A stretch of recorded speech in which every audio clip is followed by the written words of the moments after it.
हानं सर्वधर्माणां जैनं जयतु शासनं। पंच परमेष्टि भगवान की, आचार्य श्री गुरुवर कुंद महाराज की, आचार्य श्री गुरुवर विद्यासागर महाराज की जय हो। बोलिए परम पूज्य जगत को न्याय श्रवण मुनि पुंगव श्री सुधासागर जी महाराज की, समस्त आचार्य संघ की।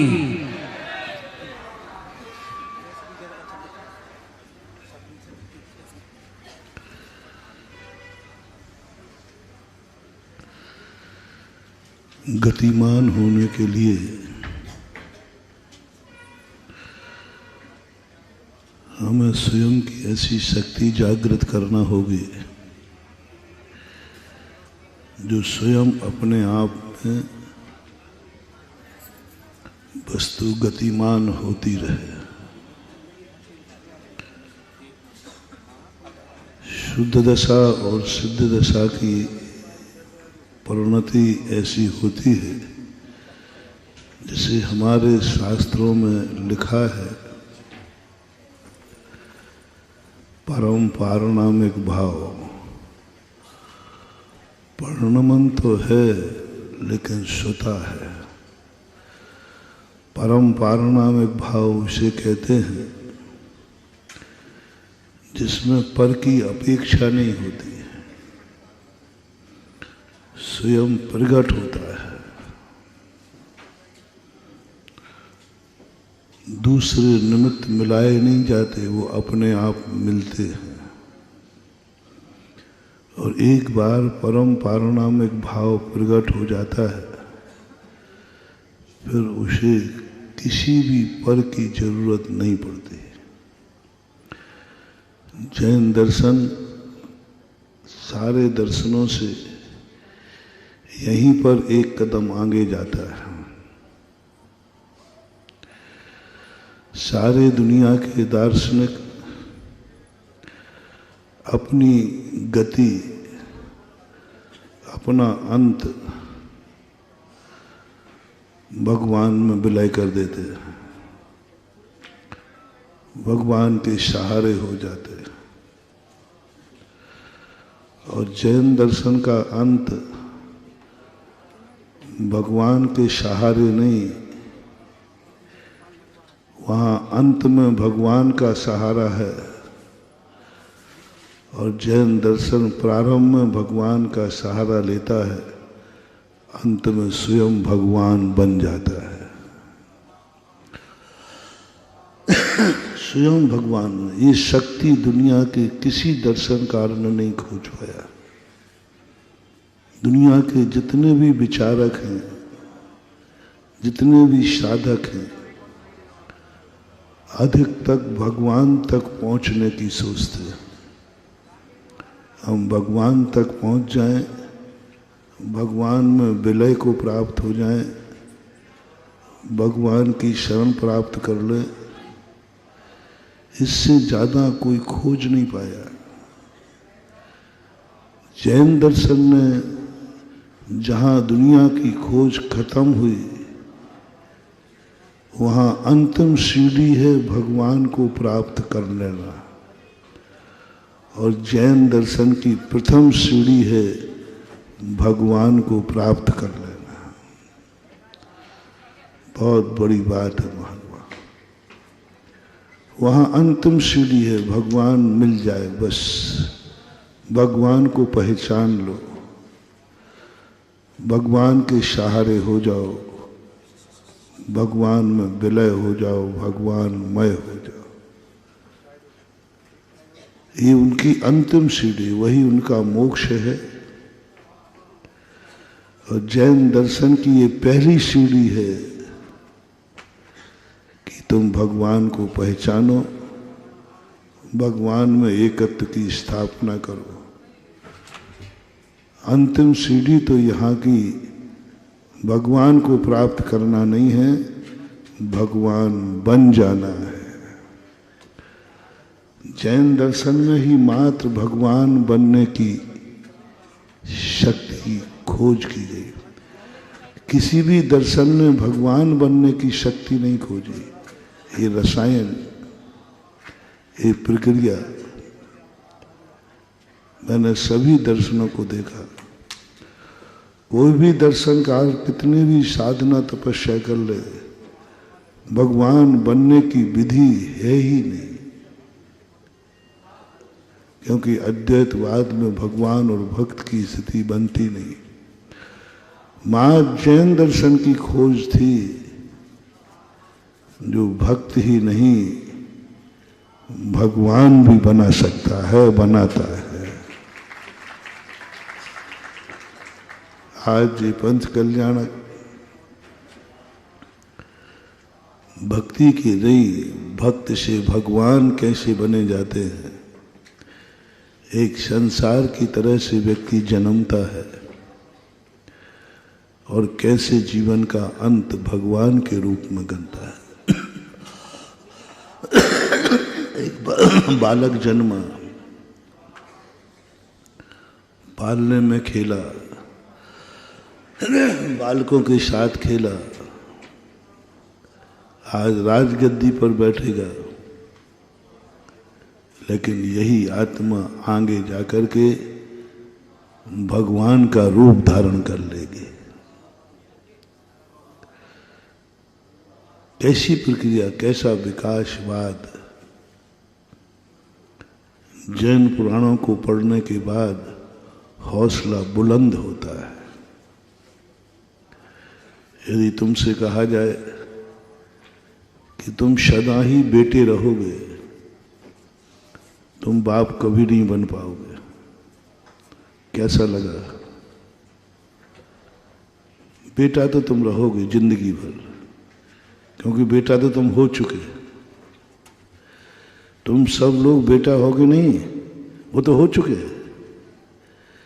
यदि बेटा नहीं होते तो तुम भी दुनिया में। अब एक सूचना दी जा रही है, तुम कभी बाप नहीं बन सकोगे।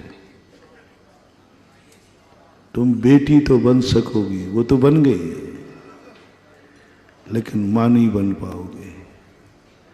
कैसा लगा? है? ग्रस्त हो ना, बोलो अच्छा नहीं लगेगा। और महाराज जी ये तो बिल्कुल गलत है। अरे भाई तुम बेटा तो बन गए हो। महाराज बोलो, बेटा बनने का आनंद ज्यादा है कि बाप बनने का? झूठ मत बोलना, झूठ बोले कौआ काटे। आप गृहस्थ हो, बताओ ना, बेटा बनने में आनंद ज्यादा है कि बाप बनने में?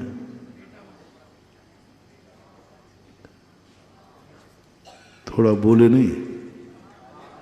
हाँ, तभी तो बाप बनने में आनंद है। आज तक इतने पंच कल्याणक हुए, कोई भगवान नहीं बना, लेकिन भगवान के बाप हर पंच कल्याणक में कोई ना कोई बनता है। कोरावली में नहीं मिले तो बाहर से आ जाते, बन जाता है। क्योंकि पिता बनने का एक अलग आनंद की अनुभूति होती। एक नारी को, सच्ची नारी को पत्नी बनने का उतना सुख नजर नहीं आता जितना सुख मां बनने का आता है। आजकल की नारियों की बात नहीं कर रहा हूं, भारतीय। और तुम ही नहीं, त्रियंच तक में आज तक किसी त्रियंच ने अपने प्रेमी को बचाने के लिए प्राण नहीं दिए, लेकिन एक मृगी ने अपने बच्चे को बचाने के लिए प्रीत्यात्म वीर्यमविचार्य मृगी मृगेन्द्रम नाभेति किम निज शिशो परिपालनार्थम। त्रियंचनी भी अपने बच्चे को बचाने के लिए प्राण दे देती है। तो ये सारी दुनिया का एक उसूल है। पिता बनने का एक अलग कोई भी व्यक्ति बेटा बनकर जिंदगी नहीं जीना चाहता है गृहस्थ में, वो पिता बनने का सोचता है। बस ऐसा ही जैन दर्शन कहता है कि भक्त बनने में कोई भी तुमसे कहा जाओ तुम सदा के लिए कह रहा हूं, तुम्हें जिंदगी भर जीवन भर तुम्हारी नौकरी पक्की है, तुम मेरे नौकर रहोगे, मजा नहीं आया। क्योंकि जिंदगी भर नौकर रहेंगे पक्का हो गया, लेकिन नौकर ही तो रहेंगे। नौकर भी रोटी खाता है, मालिक भी रोटी खाता है, दोनों की रोटी में क्या अंतर है? वही गाड़ी है, मर्सिडीज गाड़ी है, ड्राइवर भी गाड़ी चला रहा है, उसी में बैठा है, बल्कि उसकी सीट और अच्छी है। सारा पूरी गाड़ी का कमांड उसके हाथ में है, सारी कमांड गाड़ी की चाबी उसके पास है, पूरी गाड़ी के संबंध में पूरी कमांडिंग ड्राइवर के हाथ में है। सेठ के हाथ में कुछ भी नहीं है, चाबी भी नहीं है, कुछ भी नहीं, वो जानते है ही नहीं, कुछ जानते ही नहीं है। अब इन दोनों के आनंद में कितना अंतर है। ड्राइवर के पास सब कुछ है, चाबी है, ड्राइविंग है, गाड़ी के एक एक पेंच पुर्जे को ज्ञान है, सेठ जी को कुछ भी नहीं है। तो दोनों में सुखी कौन है ज्यादा? मालिक। ड्राइवर उसको मर्सिडीज गाड़ी में बैठ करके भी उसे गाड़ी के आनंद नहीं आ रहा है, उसे तो नौकरी का आनंद महसूस हो रहा है। आखिर हूं तो मैं नौकर, मैं नौकर ही हूं। मालिक कुछ नहीं जान रहा है, लेकिन उसका मालिक बनने की अनुभूति हो रही है। बस जैन दर्शन यही तो कह रहा है, जैनी सम्यक दृष्टि यही तो कहता है, जाओ भगवान ने कह दिया तुझे मैं सदा, तू मेरा भक्त रहेगा, मैं तुझे कभी अपनी भक्ति से अलग नहीं करूंगा, सदा मेरा दरवाजा तेरे लिए खुला रहेगा, सदा मेरी कृपा तेरे ऊपर रहेगी। जिंदगी भर का परमानेंट भक्त, परमानेंट नौकर, कोई फर्क नहीं पड़ता। परमानेंट नौकर और ड्राइवर भली हो, लेकिन उसको कभी मालिक बनने का अनुभव नहीं होगा, नौकरी का अनुभव। ऐसे ही भक्त भली अपन जिंदगी भर के बन जाएं, जीवन भर के बन जाएं, लेकिन हमें पराधीनता का अनुभव होगा, मालिक बनने का नहीं। ये खोज जैनाचार्यों ने की कि नहीं, आज के तुम बेटे हो, कल के तुम पिता हो, आज के तुम ड्राइवर हो, कल के तुम मालिक हो, आज के तुम नौकर हो, और ऐसी प्रक्रिया अपनाओ कि नौकरा एक दिन मालिक बन जाए। बस ये ख्वाब हमें सजाना है। मैं सदा बच्चे लोग आते हैं पढ़ करके, बोले महाराज जी मुझे नौकरी का आशीर्वाद दो। मैं कहता भाई मैं नहीं दे पाऊंगा, ये गलती मेरे से नहीं होगी, क्योंकि मैं जैनी हूं, जैन धर्म को जानता हूं। मैं कभी किसी को नौकरी का आशीर्वाद नहीं दे पाता,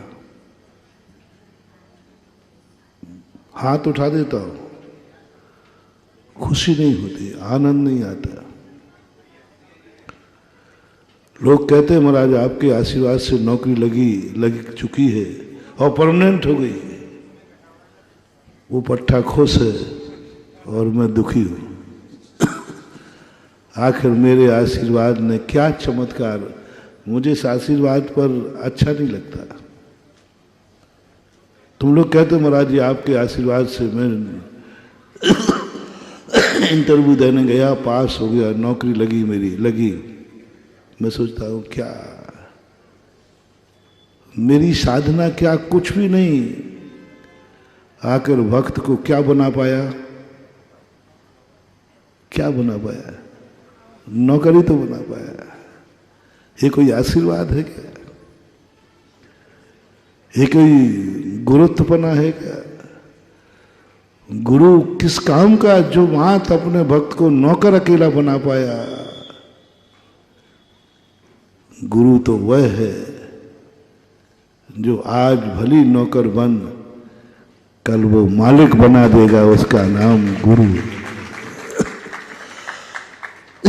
शिक्षक जितने होते वे तुम्हें नौकर बना पाते, क्योंकि वे खुद नौकर है। इस पंचम काल की बहुत बड़ी विडंबना है।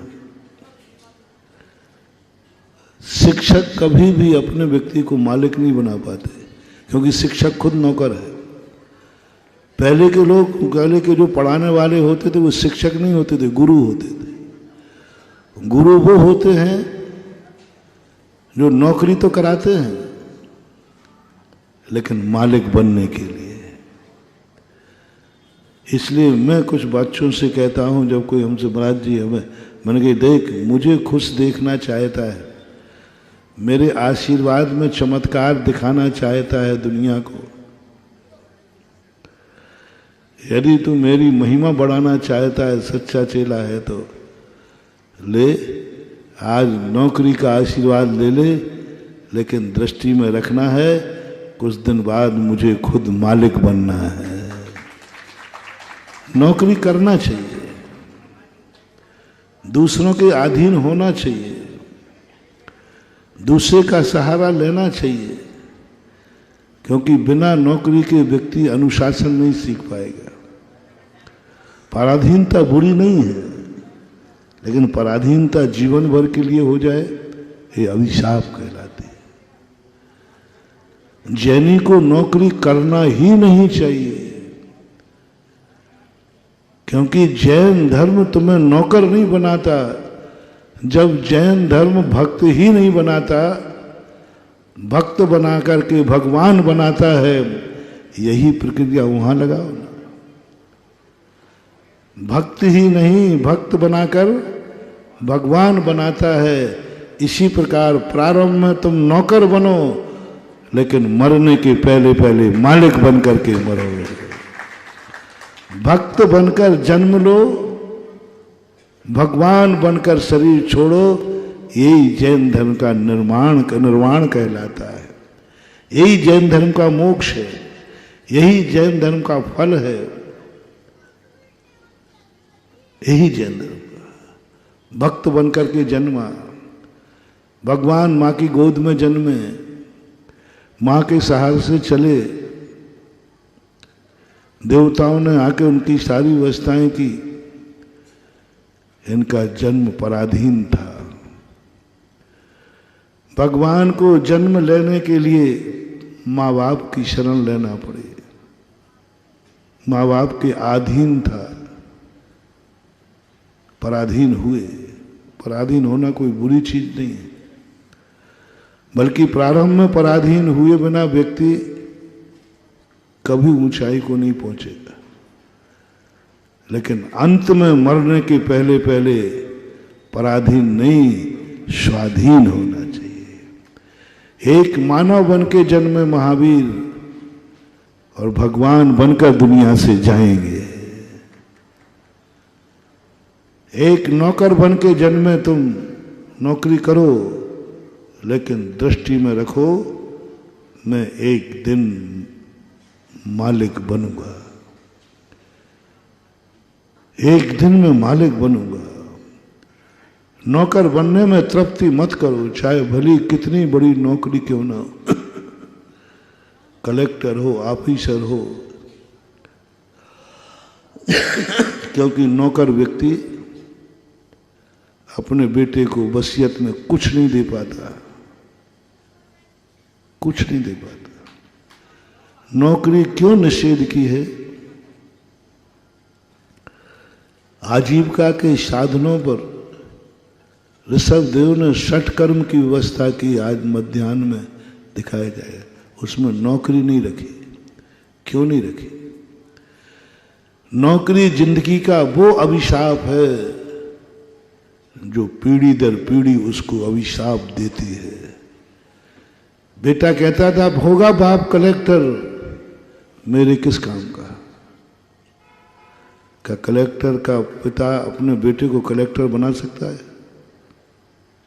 कुछ नहीं बना सकता। होगा आईजी, मैंने ऐसे लोग देखे, बड़ी बड़ी पोस्टों पर उनके पिताजी रिटायर्ड हुए।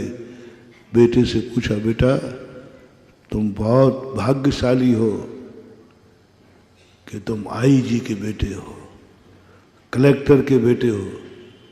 तो कहता क्या खाक हूं बाप ही तरह, मुझे क्या मिला, मुझे क्या मिला, मैं तो आज क्लर्क ही नहीं बन पा रहा हूं। हर नौकरी करने वाले बाप को बेटा कोसता है, अभी नहीं, शुरू में नहीं, बाद में। और मेरे बात तो ये है, नौकरी करने वालों को कभी बाप बनना ही नहीं चाहिए। संतान को जन्म देने ही नहीं चाहिए, क्योंकि उनको वो बेटा अभिशाप देगा, आज नहीं कल देगा। बेटा बद्दुआ देगा तुम्हें।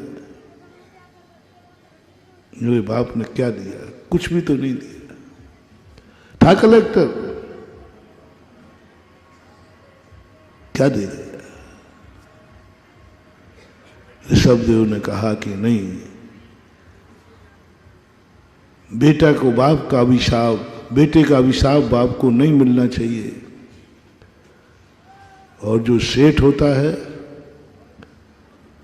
वो बेटे को कम से कम वह सब कुछ दे देता है जो उसके पास होता है। खेती करने वाला बाप है तो बेटे को क्या मिलेगा? खेत। व्यापार करने वाला है तो व्यापार, सब कुछ उसको, जो उसके पास है सब दे देता है। तो बेटा कहता है क्या करूं, पिताजी के पास जो था वो सब तो दे दिया, जो था सब मुझे दे दिया, अभिशाप नहीं दे सकता, अभिशाप नहीं दे सकता।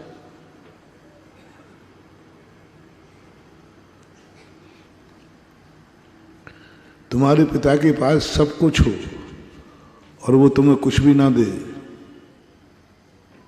तो तुम क्या कहोगे बाप को? सब कुछ है लेकिन तुम्हें एक कौड़ी नहीं देगा वो, तो तुम उसके लिए कोसोगे।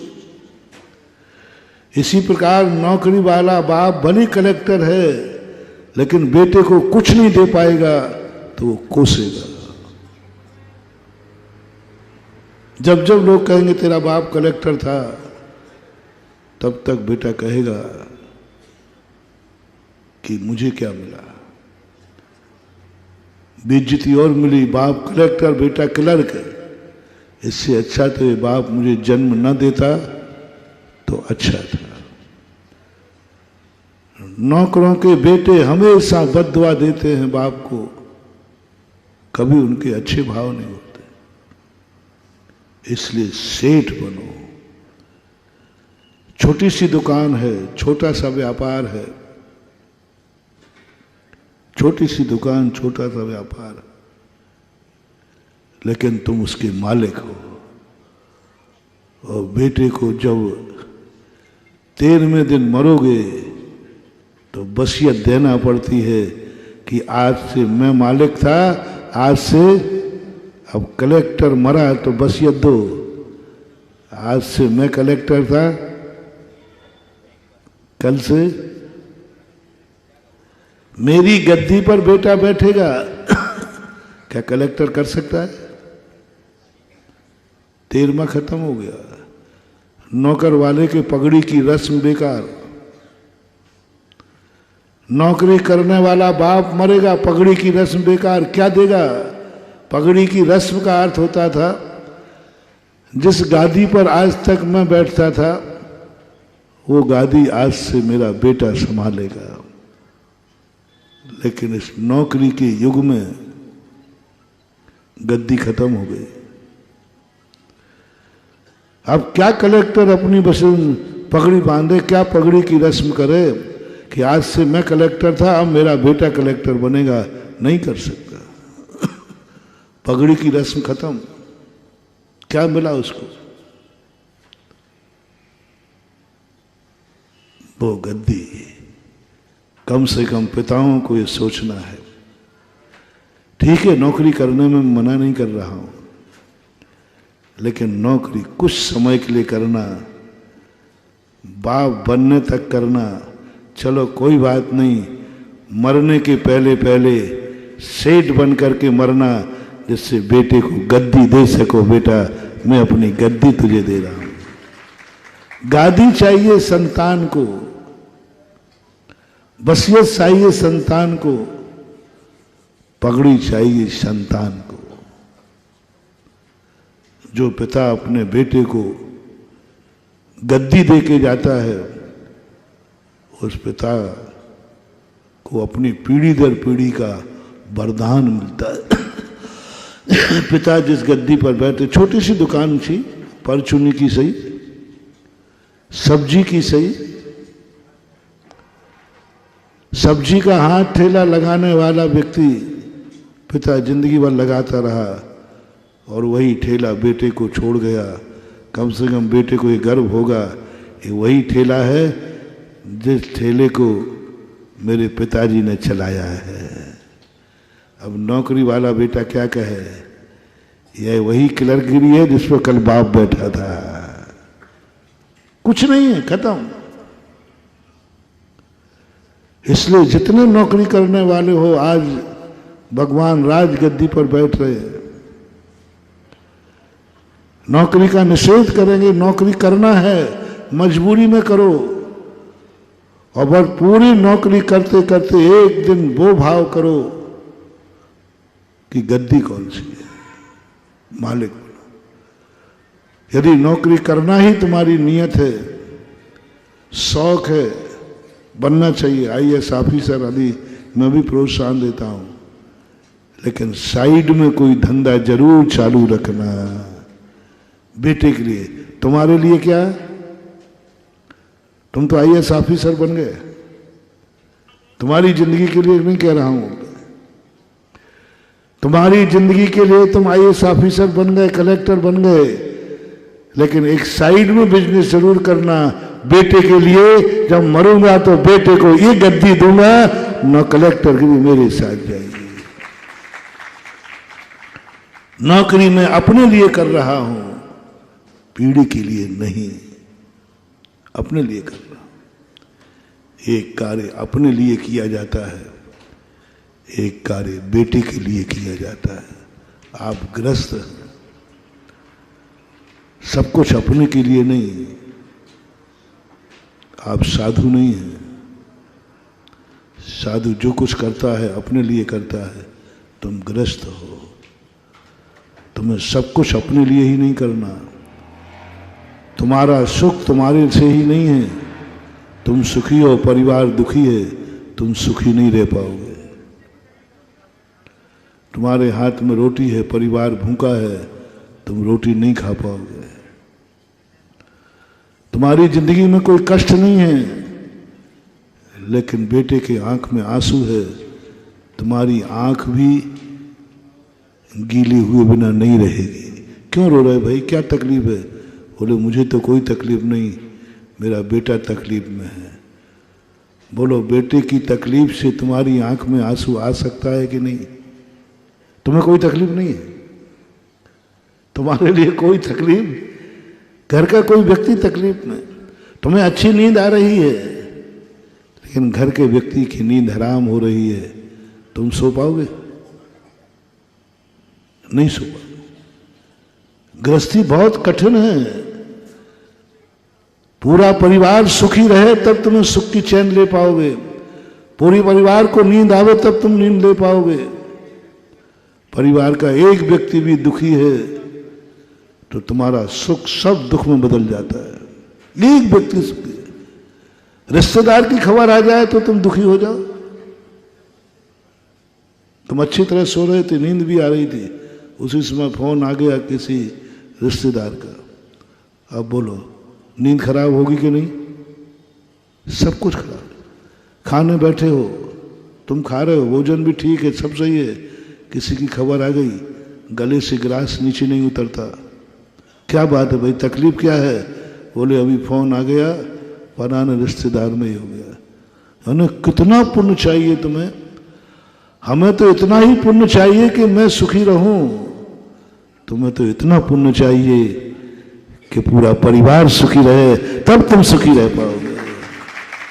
क्या गजब की विडंबना है तुम्हारी गृहस्थी में। हम तो दुखी जब होंगे जब मेरे लिए दुख आएगा। तुम्हारा दुख तो कैसा है? पूरे परिवार में एक व्यक्ति दुखी है तो तुम्हारा सुख सब बेकार है, तुम भी दुखी हो जाओगे। एक दुखी से परिवार दुखी, एक सुखी से परिवार सुखी।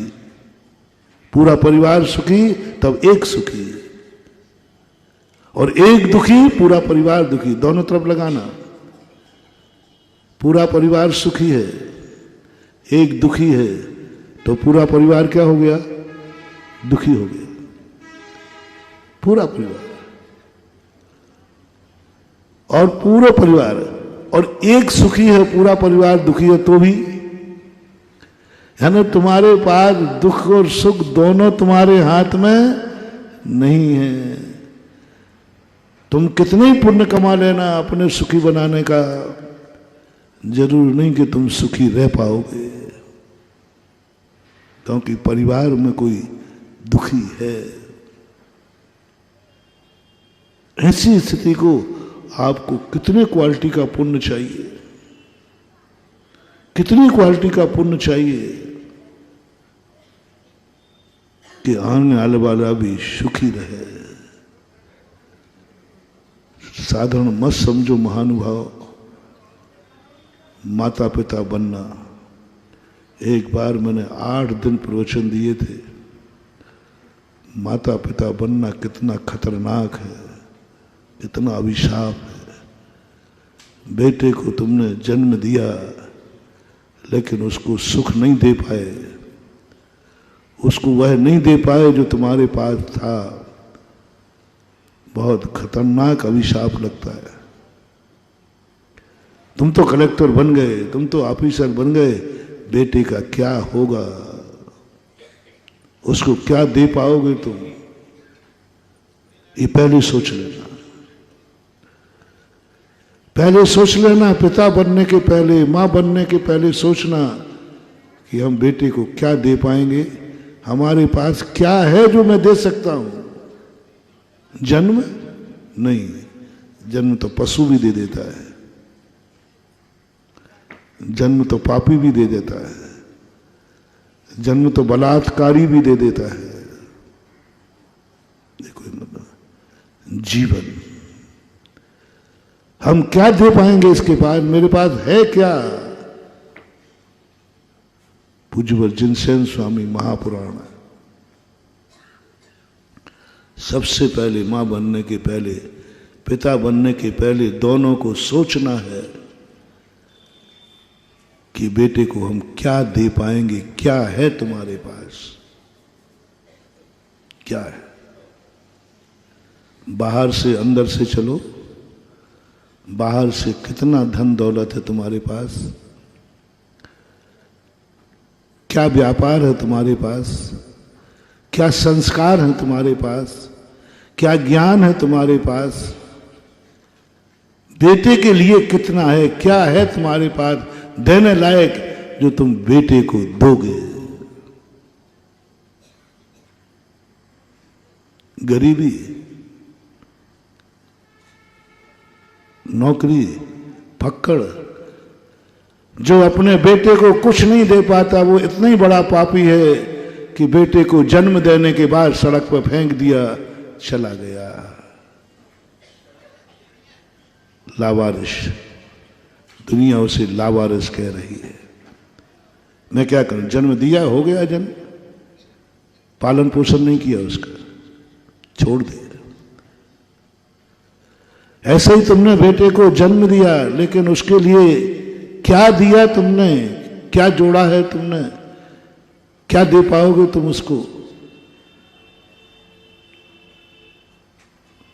श्रेष्ठ आज शिक्षा लो भगवान की राजगद्दी से, शिक्षा लो, क्या दे पाओगे, क्या दे रहे हो बेटे के लिए?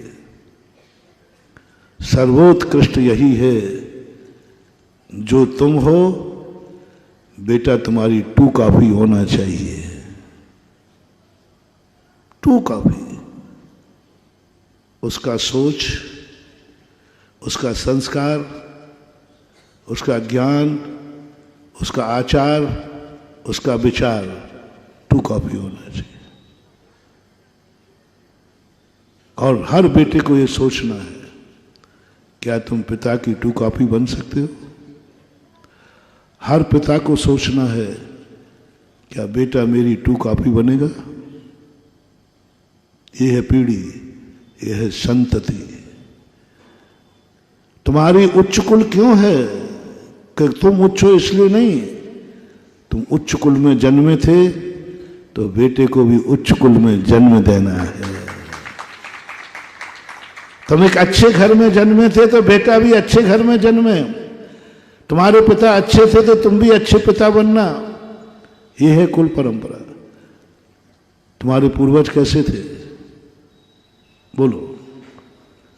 जिन जिनको कम से कम हर व्यक्ति को अपने 7 पीढ़ी का इतिहास सुरक्षित करना चाहिए, कम से कम 7 पीढ़ी में जितने दादा परदादा तुम्हारे हुए हैं उन सबका भाई बेटा आपके पास होना चाहिए। और जो 7 पीढ़ियों का हिसाब नहीं रख सकता वो कुल कलंकी कहलाता है।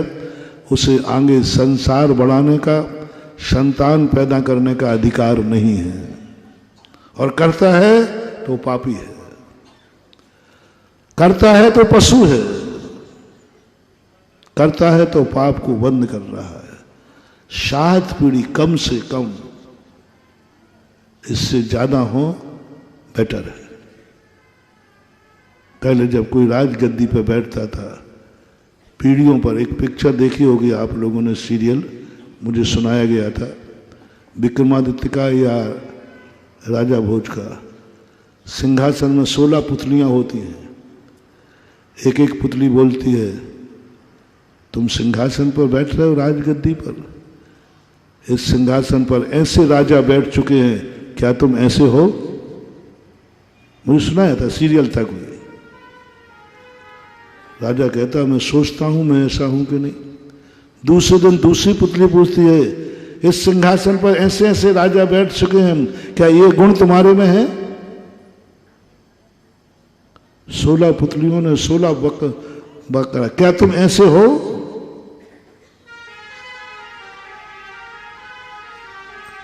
सैकड़ों पीढ़ियां याद होना चाहिए। अभी जयपुर में एक राज्याभिषेक हुआ राजा मान सिंह की, 300 पीढ़ी बांची गई। जब उनका राज्याभिषेक हुआ तो वो जो ने 300 पीढ़ियां बताया कि हमारे 300 पीढ़ी पहले इस वंश में राजा राम हुए थे, उनका वंश है हम। ओहो, 300 पीढ़ी का पेपर में आया पूरा।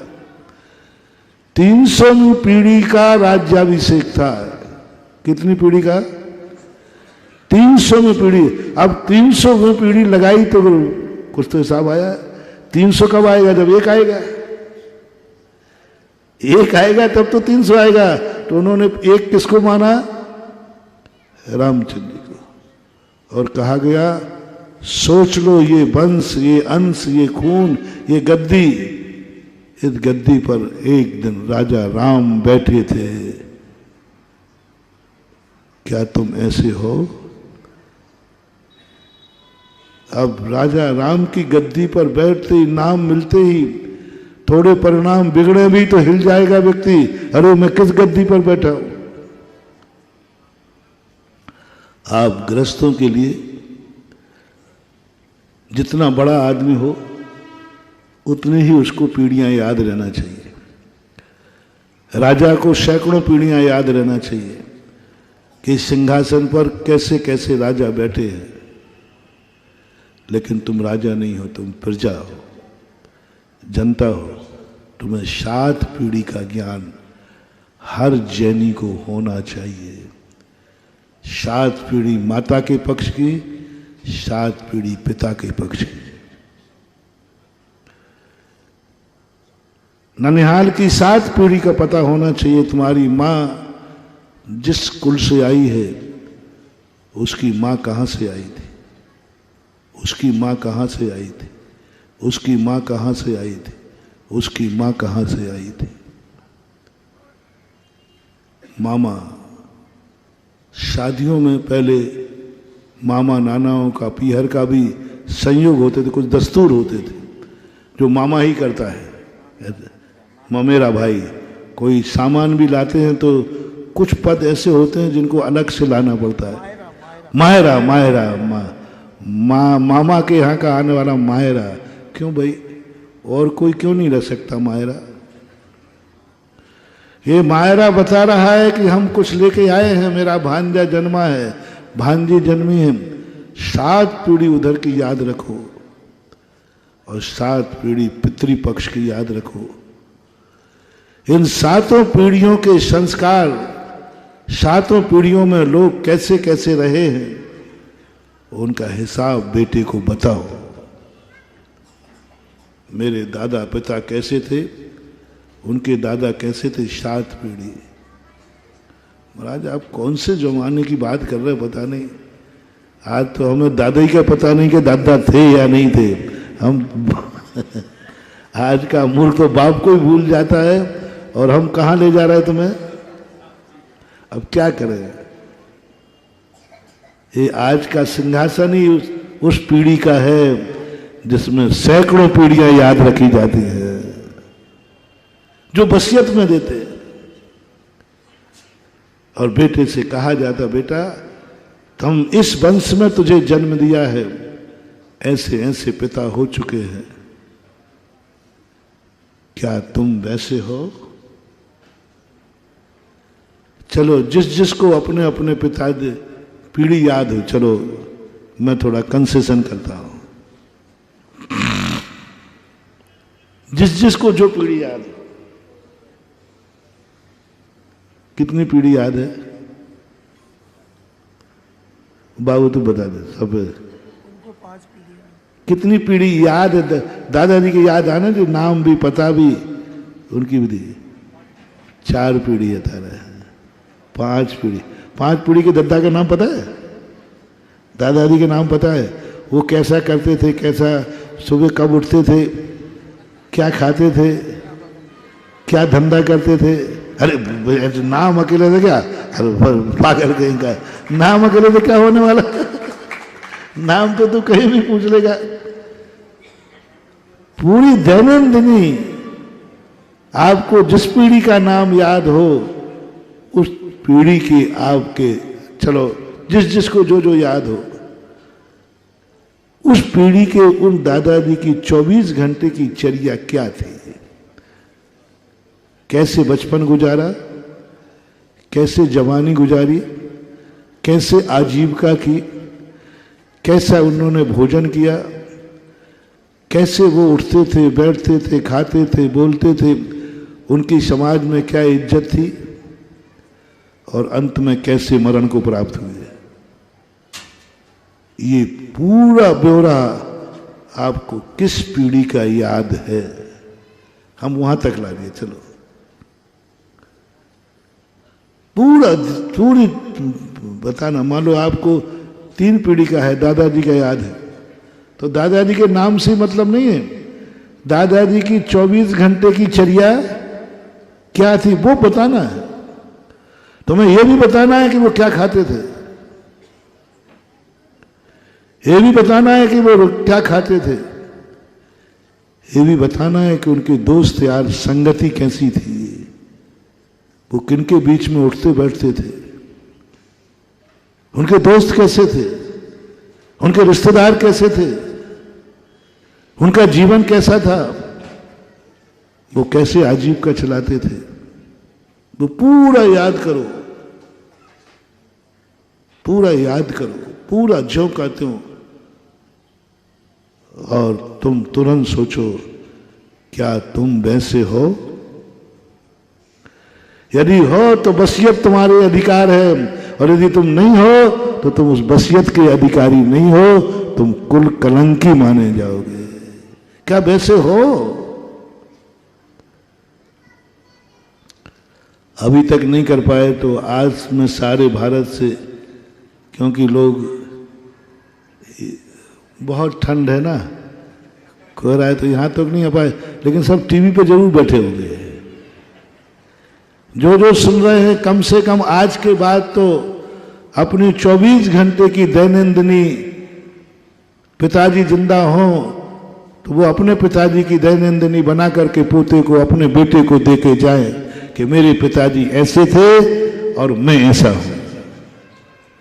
मान लो दादा की याद है तो दादा की बना लो, जहां से शुरू करो, कम से कम आज से शुरू करो कि तुम्हारे दादाजी कैसे 24 घंटे, पूरी एक डायरी लिखो।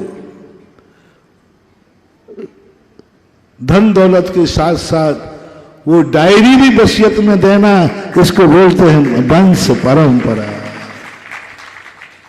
माँ भी दे, चलो जो नानी जिंदा है तो नानी अपनी माँ की बात बता दे, मेरी माँ ऐसी थी।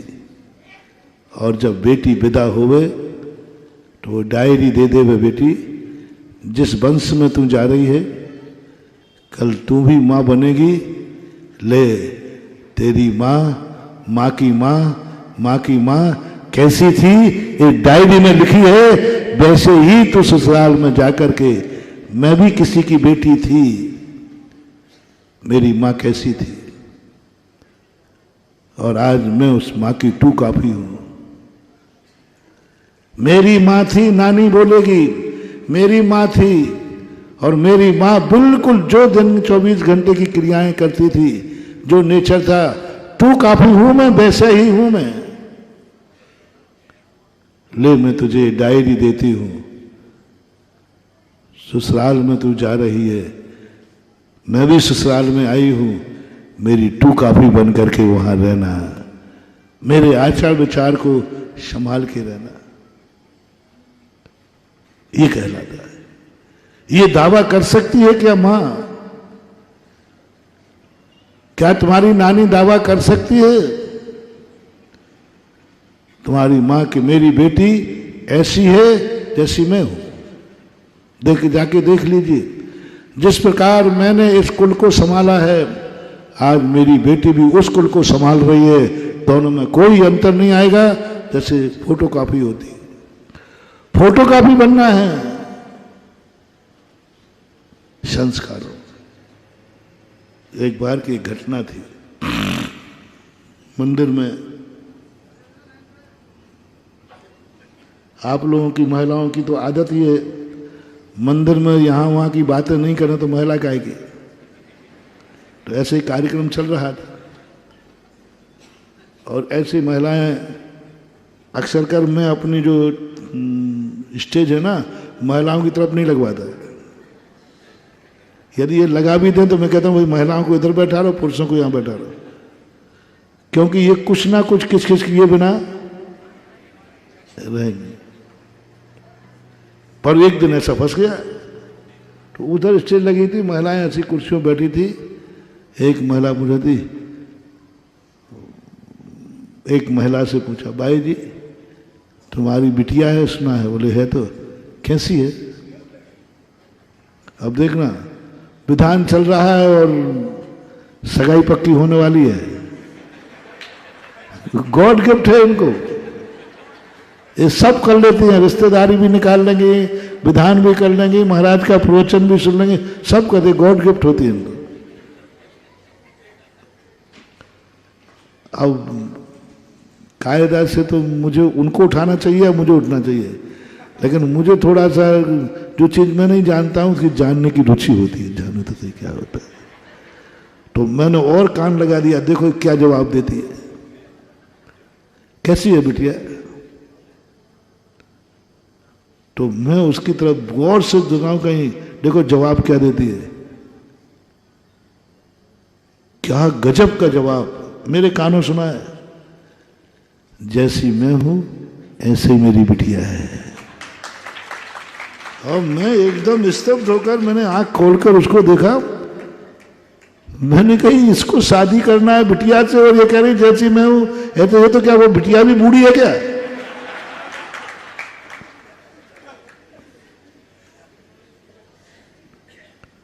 और क्या जवाब दिया। कैसी है बिटिया? मां कहती है मैं कैसी लग रही हूं? मैं पसंद हूं तुम्हें? बोले हाँ, मैं तुम्हारे लिए 3-4 दिन से देख रही हूं, तुम इतनी अच्छी हो। मैंने तुम्हें देखा भोजनशाला में, तुमने कुछ भी अभक्ष नहीं खाया। मैंने सुना तुम बाजार का कुछ भी नहीं खाया तुमने। और तुम्हारी पूजन भक्ति मैं देख रही हूं 3 दिन से। तुम्हारा खान पान देखा मैंने, तुम्हारा रहन सहन देखा मैंने सब कुछ तुम्हारा देखा। तो वो माँ क्या कहती है, मैं पसंद आई कि नहीं? बोले तुम पसंद आई हो इसलिए तो पूछ रहा हूं। तो बस जैसी मैं हूं ऐसे ही मेरी बेटी है। बस फर्क मात्र उम्र का है, आचार और विचारों का कोई फर्क नहीं है। यदि मेरा आचार विचार पसंद है तो बेटी का भी आचार विचार यही है, बस उम्र का फर्क है। मैं माँ हूं, वो बेटी है, बाकी कुछ भी नहीं। मैं स्तब्ध रह गया। मैंने कहा ओहो, खार संसार की हर माँ अपनी बेटी को ऐसा कह सके। बेटियों, हर संसार की हर बेटी से मैं कहना चाहता हूं, क्या ये अधिकार तुम अपनी मां को दे सकती हो कि मां कह दे कैसी है बेटी? बोले जैसी मैं हूं वैसी बेटी है। मेरे आचार और विचार में कोई अंतर नहीं है। मेरी बेटी, क्योंकि मेरी बेटी टू कॉपी है मेरे आचार विचार से मिलती है। मां को देख करके बेटी का रिश्ता पक्का करना, बोलो कितना अच्छा होगा और आज कितना खतरनाक होगा। और बेटी को देखकर मां को पहचानना और मां को देखकर बेटी को पहचानना, आज दोनों खतरे में हैं। और सही रूप से ऋषभदेव की राज्य परंपरा है, बेटी को देखकर मां का निर्णय करो और मां को देखकर बेटी का निर्णय करो। इसी का नाम है गृहस्थी। बेटे को देखकर बाप का निर्णय, बाप को देखकर बेटे का निर्णय। घट बदला है, अमृत वही है। घट बदला है, शरीर 2 हैं लेकिन संस्कार एक है, आचार विचार एक है, एक समान है, कोई अंतर।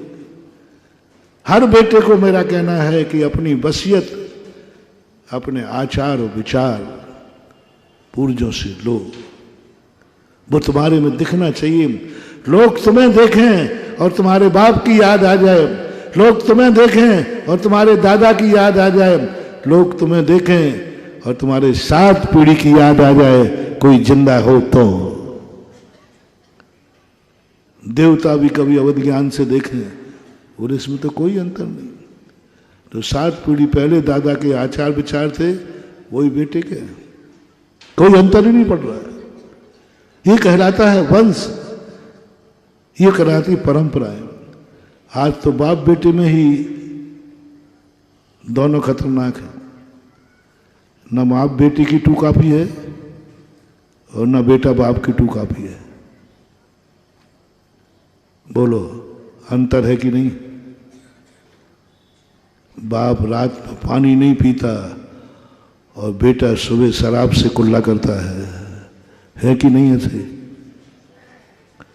बाप रात में पानी नहीं पीता और बेटा उठते ही शराब पीता है, क्या कॉपी करूं?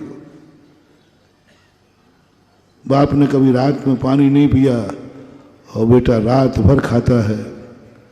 बाप ने कभी अभक्ष नहीं खाया और इसने भक्ष कभी नहीं खाता है, सदा अभक्ष ही खाता है। कहाँ है वो वसीयत? इसलिए मेरा पिताओं से पहले कहना है, कुछ अपने लिए नहीं, या तो ग्रस्त बनो मत। बन रहे हो कोई बात नहीं, तुम बेटे के लिए क्या कर रहे हो?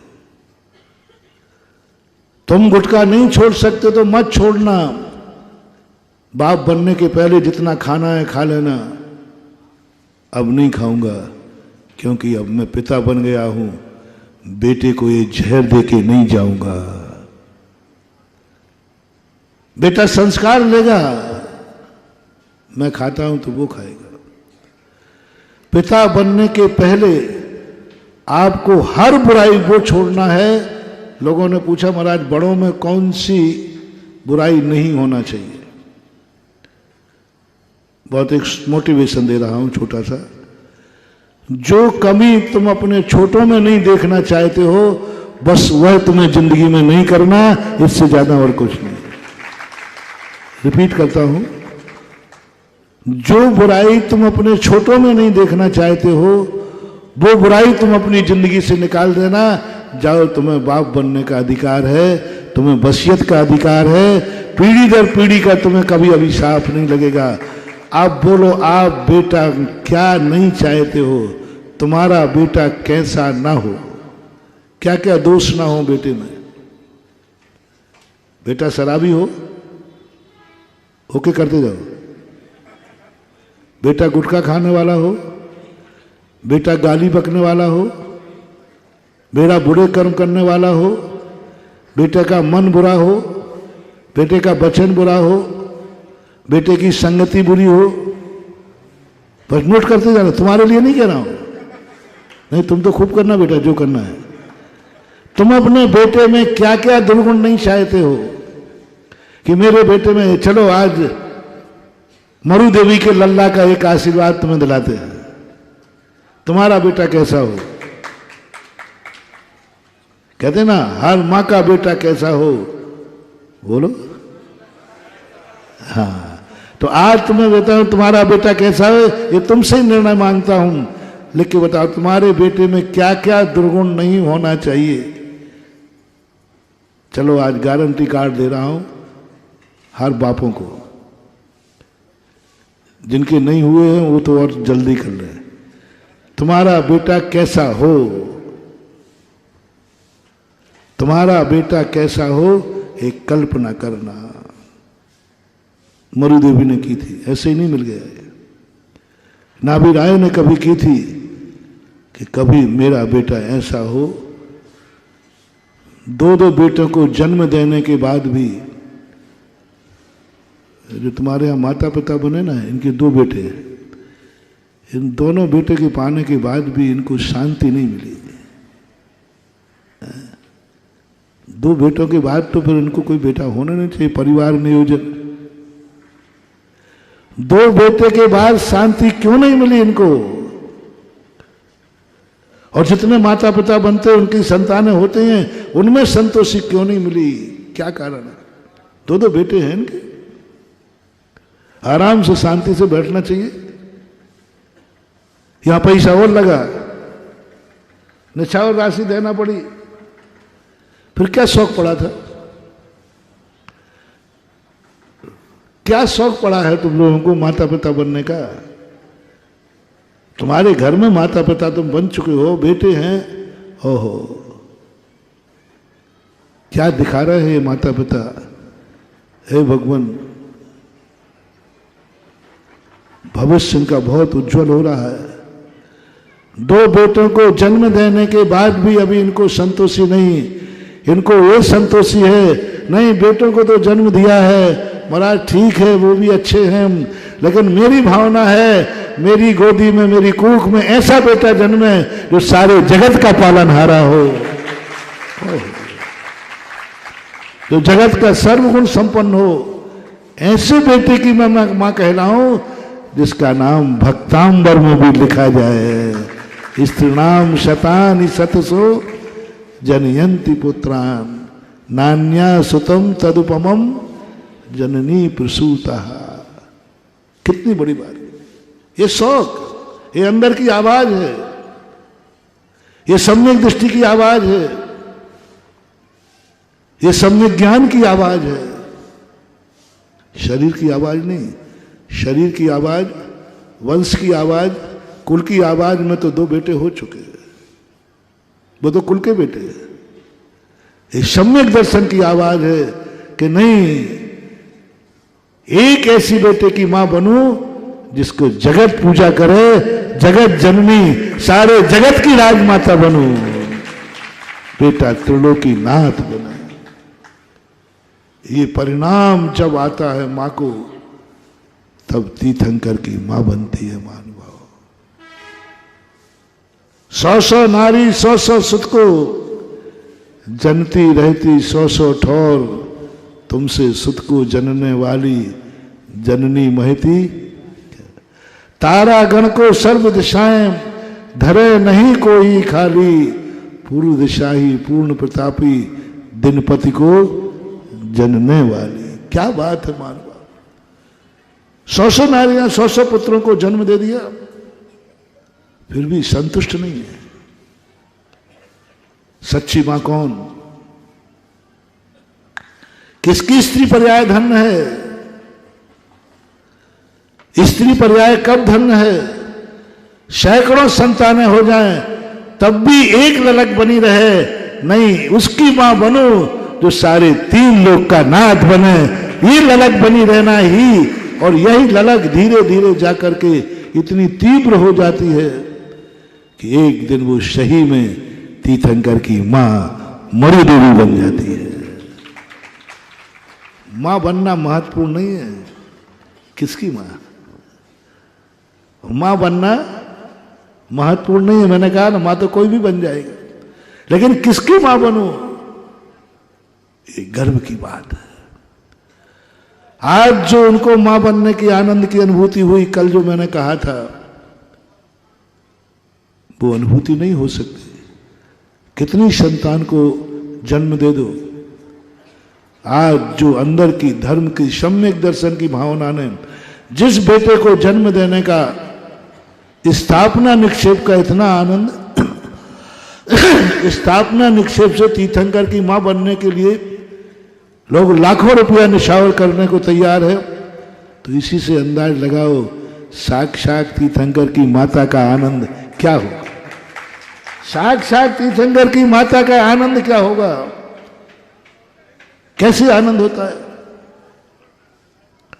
ऐसे महानुभाव आपको भी कैसी संतान चाहिए, पहले फैसला किया करो। दोनों बैठ करके, दोनों बैठो,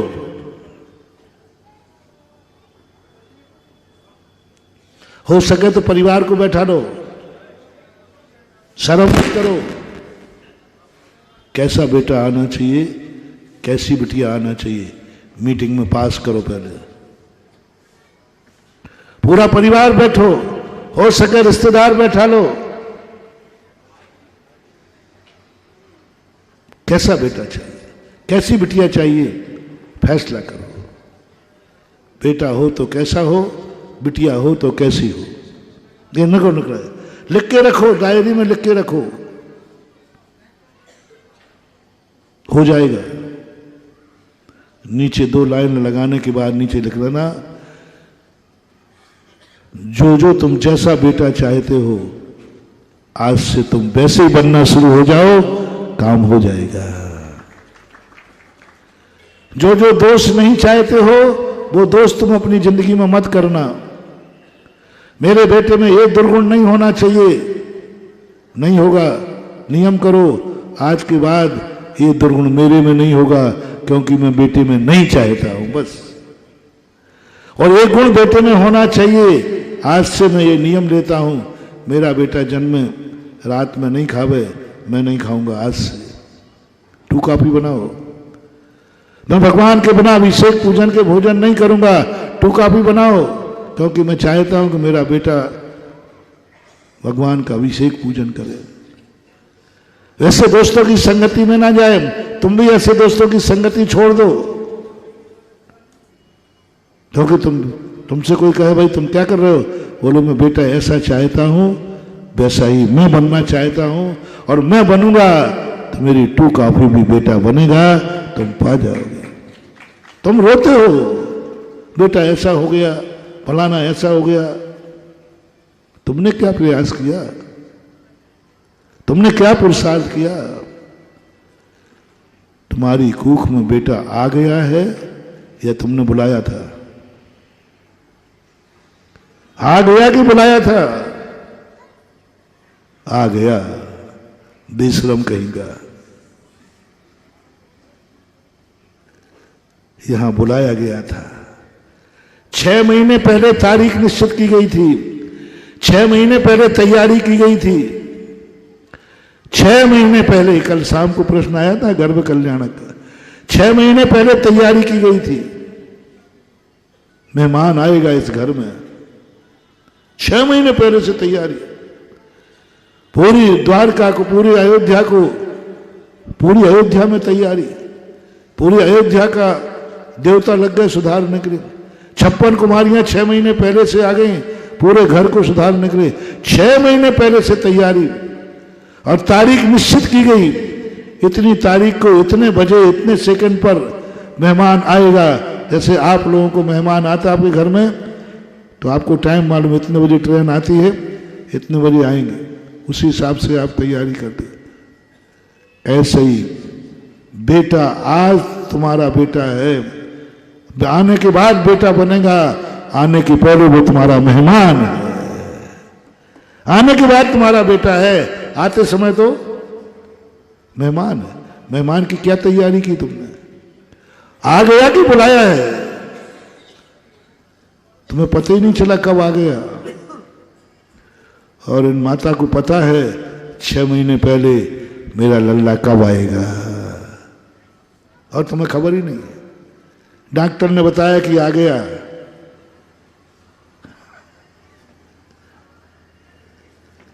मैं सही बोल रहा हूं कि यूं बोल रहा हूं?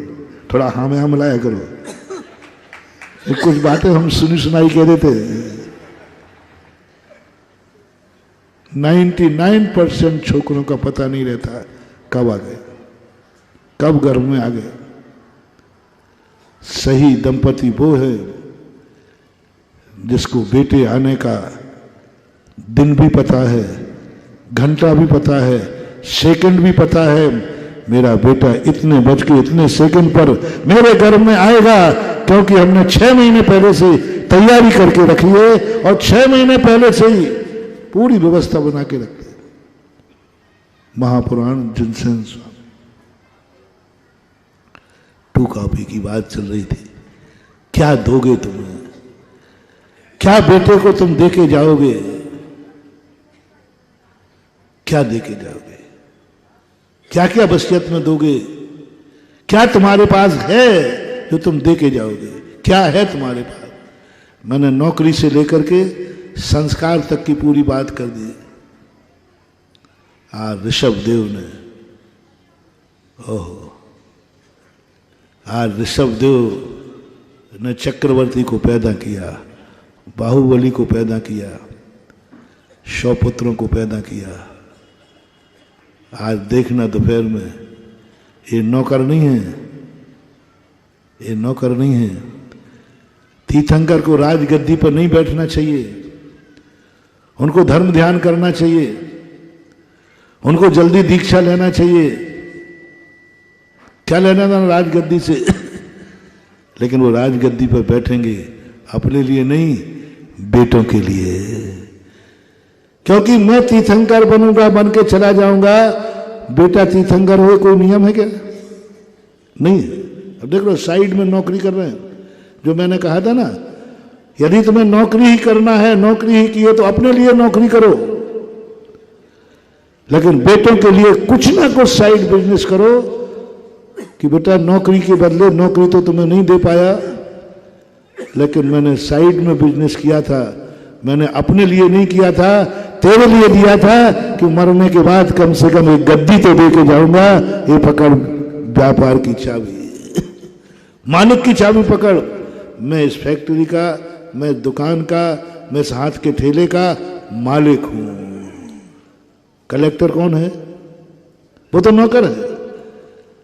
नौकरी का ट्रांसफर नहीं किया जा सकता, मलकियत का ट्रांसफर किया जा सकता है।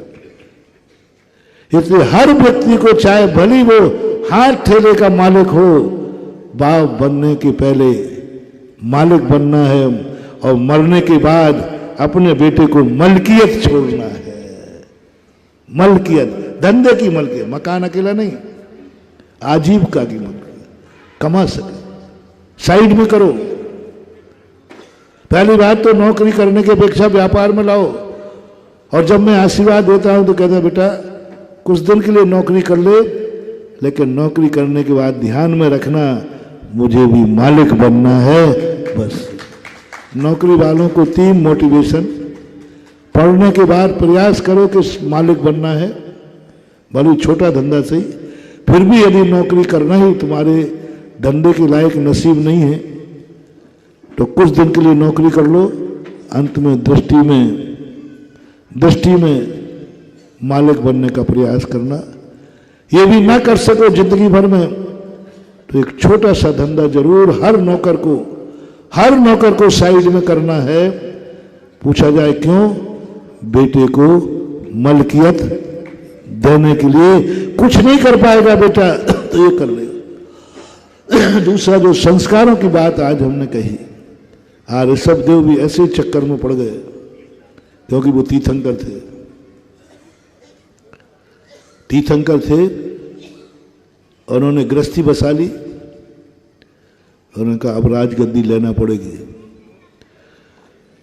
जिन तीर्थंकरों ने गृहस्थी नहीं बसाई वो राजा भी नहीं बने। 5 तीर्थंकरों ने गृहस्थी नहीं बसाई, वे राजा भी नहीं बने। उन्होंने राजगद्दी स्वीकार नहीं की। काहे के लिए करूं? जरूरत क्या है? तीर्थंकर हूं, मुझे नहीं बनना बाप, मुझे नहीं बसाना गृहस्थी। चले गए।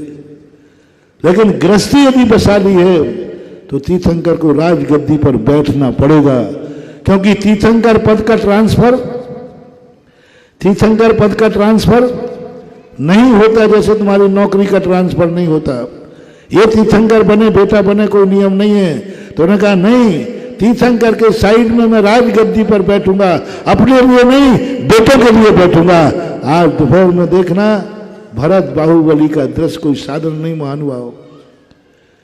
तीर्थंकर की वसीयत मिलेगी, एक क्षण को मुकुट तुम धारण करोगे तीर्थंकर का तो ना जाने कितने भवों तक तुम, जब भी तुम्हारा बाप मरेगा वसीयत दे के मरेगा, क्योंकि तुमने तीर्थंकर की वसीयत ली थी। तीर्थंकर की वसीयत एक क्षण का काम है। तीर्थंकर के सिर का मुकुट स्पर्शित भरत चक्रवर्ती पहनेगा, बाहुबली पहनेगा। साधन शक्ति नहीं है। पूरे पंचकल्याणक में तीर्थंकर अपने हाथ से कोई चीज यदि किसी को कुछ देते हैं तो राजगद्दी देते हो, कुछ नहीं देते। दीक्षा भी नहीं देते, वो दीक्षा भी किसी को नहीं, पूरी जिंदगी में कुछ देते ही नहीं। मात्र एक राजगद्दी का जब छोड़ते हैं तो अपने हाथ से मुकुट को उतार करके और अपने बेटे को पहनाते हैं। यह है वसीयत। तीर्थंकर होकर के उन्होंने बेटों के लिए, ऐसे ही नहीं कि बेटा पहने कर दिए, वो बेटे भी इनको कोसते, क्या देगा पिताजी? अरे तू तीर्थंकर का बेटा है तो क्या खाक है, मैं क्या करूं? अरे तेरे तीर्थंकर के इतने पुण्य थे, देवता आते थे। बेटा कहेगा होंगे तीर्थंकर, वो बढ़ते होंगे रत्न, किया होगा देवताओं ने सेवा, मुझे क्या दे गए, मुझे क्या मिला? ये बेटे कोसते।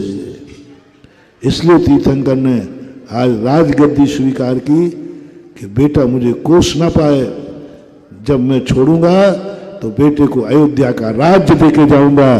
कम से कम ये कह सकेगा पिताजी मुझे राज गद्दी दे गए और मैं उस गद्दी पर बैठा हूं जिस गद्दी पर पिताजी बैठते थे। वो मुकुट इस समय दिया जाएगा। ऋषभदेव खुद अपने हाथ का मुकुट जो धारण किया, कल्पना करो महानुभाव, जो मुकुट तीर्थंकर ने पहना हो वो मुकुट तुम्हें पहनने को मिल जाए, कितना पुण्य। तो देखो कितनी एनर्जी है उसमें, कितनी ताकत है जो तीर्थंकर के सिर पर बना रहा, ऋषभदेव ने प्राप्त किया, उसकी एनर्जी देखो। और वो मुकुट, वो राजगद्दी, जिस कुर्सी पर तीर्थंकर बैठ के राज्य चलाया, उस कुर्सी पर तुम बैठोगे, एनर्जी देखो कितनी जबरदस्त होगी। ये मध्याह्न में आपको क्रिया होगी, चूकना नहीं महानुभाव। बड़ी 10 मिनट की क्रिया है, लेकिन 10 मिनट में सारी जिंदगी की दरिद्रता को दूर करने की ताकत है।